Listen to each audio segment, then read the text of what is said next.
Yeah, this dryer making a funny sound here. I don't know if it's rubbing. I took the motor out.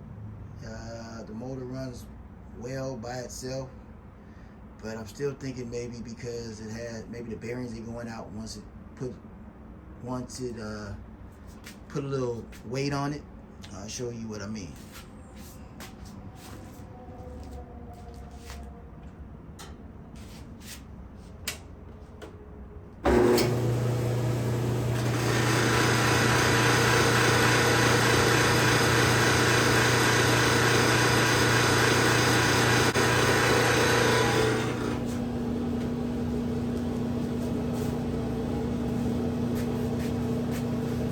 Voila.